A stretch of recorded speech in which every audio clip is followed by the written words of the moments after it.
Well, I came to teaching a little later in the game. I spent some time in the Navy and a little time in business, and even thought about going back to school I did go back to school, looking at med school. And so teaching for me was all about learning. I learned so much about my life and environmental challenges and political challenges from being with young people and having conversations. You know, my early teaching career was just magical because I was involved in these, I would say cutting edge opportunities to create courses and to work with others to, really respond to the needs of young people and to listen to their ideas.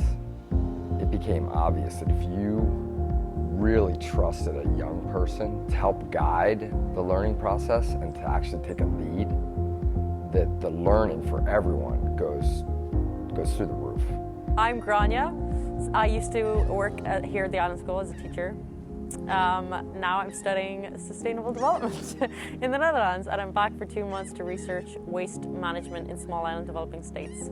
So I grew up in Ireland. In Ireland, we have a very rigid education system. It's this incredible pressurized pressure cooker of learning, rote learning, and rote learning again. And I think the American system gets a lot of criticism, but it's nowhere near as bad as the Irish system. And then I went to university and studied a very intense, traditional education style bachelor. And then I taught in different places around the world, and then I came here. I'm currently in the Netherlands studying. I'm not right now, I'm in the Bahamas, but I'm studying in the Netherlands, and it's the best quality education I've ever received. It does not focus on grades at all. It is very practical. It focuses on real problems, like all of our essays, all of our assignments are real, current issues. My experience with education starts with me as an English and math teacher at the middle school level, progresses to master's degree in private school leadership, running a middle school, coaching at the high school level, and working here at the Island School. Earlier in my career, I think that I focused a lot more on inputting information and didn't appreciate so much meeting students where they were, recognizing that students are anywhere on a continuum, and so you have to recognize that before you can try and help them grow from wherever they are in that continuum. When I was a younger teacher, I was much more a slave to the curriculum. As I've gotten older and evolved as an educator, I've recognized that there are individual outcomes and individual victories. The former director of the Island School, Ashley, said once that I believe education is not to teach people what to think, but how to think. Here is amazing because there are just so many resources to allow students to thrive. Students get so much one-on-one time. It's a luxury and a privilege to teach here just as much as it's a luxury and a privilege to learn here. Education is the way that we gain autonomy. Education allows us to be independent and gives us opportunity to chart our own course, create our own path. I think that the Island School tries to immerse students in experiences. Right here at the Island School, the first day we go and we just act like kids. We rub sand on our face and we try to reconnect with that creativity that comes when you're young. And high school and college, honestly, from my perspective, rip that imagination, that creativity out of people. We turn off so many students by creating class ranking and knowing what a successful GPA or a good GPA is, and the whole system is designed for comparison, and that's extraordinarily unhealthy. The fact that the American system has commoditized education in a way that no other culture has is pretty disgusting, and I think education is a human right, and to make it something that's a business and an industry takes away from the great equalizer that it is, because it means that only the wealthy can access it. I think far too often we assume a system like the educational system, we granted this belief in expertise, in knowledge, and so question it. And I think there should be a lot more questioning. Students should be questioning teachers, parents should be questioning systems, everybody should be questioning everything. Because that's how you refine it. This idea that knowledge has to come from this ivory tower and PhDs and certified teachers is really false. You know, our most impactful teacher has been Ella G. Joseph. He's had a huge impact, and he never finished high school, you know? Walter, who runs aquaponics, the guy didn't get a high school certificate. He's our expert in that super technology food production system where fish and lettuce are working together to create a plate of food. And he was completely passed over in the education system as someone who wasn't smart enough, wasn't capable enough to even get a high school diploma. So I find myself pushing back on a system that doesn't know how to celebrate real work and good energy and creative talent, right? Like, that's missing in the big system. We need, especially in these underserved communities, in urban environments or rural here in the Bahamas, we need to totally shift gears out of the old paradigm of, you know, test taking and time on task and work that just doesn't inspire the creativity of young people. To be an educator is to be selfless and to trust the process and to believe that someday something you say, something you teach, some way you act will be in some way inspiring to that person and will allow them to be, I guess, a true version of themselves. Anybody will tell you that if people aren't invested in what you're doing with them, then you're basically leading a horse to water.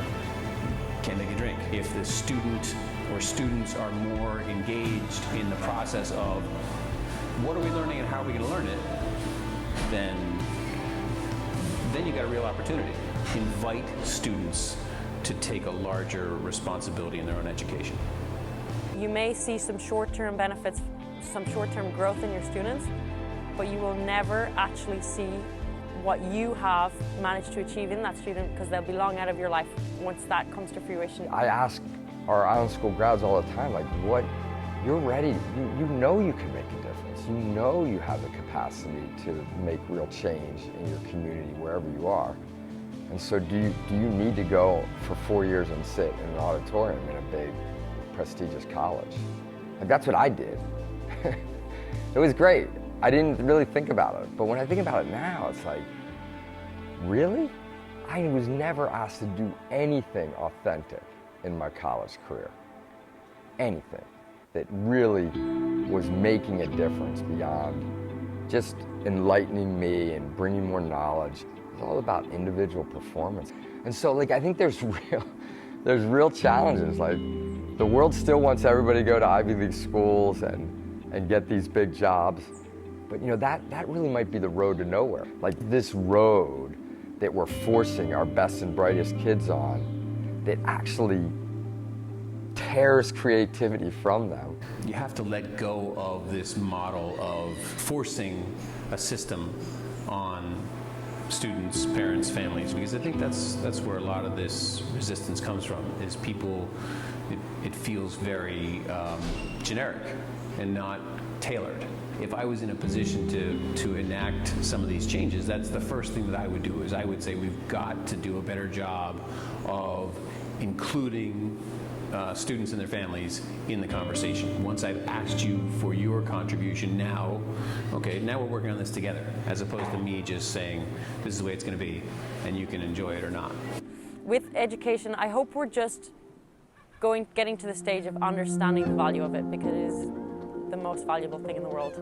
My education philosophy is tied to a simple idea that young people are really ready to start making a difference, and that school work should be real work. I mean, I have this dream that you take the millions of teenagers, let's just call them teenagers, and you take even 50% of their school work and make it real work. Imagine what that could do to our culture, our country, our communities. I mean, it's just, to me, it's such a simple idea, and you don't lose anything by taking a team of young people and going out into the community and learning how to, really make something happen. You don't lose any school work. In fact, the work goes into that project in a way that transcends what can be done in a traditional classroom. I hope we're going to a stage of understanding that education is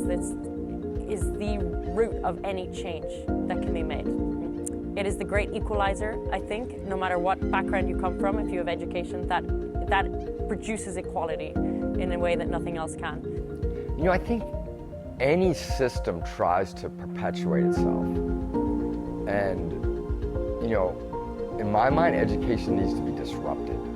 That's a really powerful word. And it has negative connotation, but for me, it's like we need powerful words. We need words like disruption and revolution. We gotta figure out a way to break it open and have all schools giving young people a chance to really go out beyond the walls of the school and learn and understand and share and make a difference.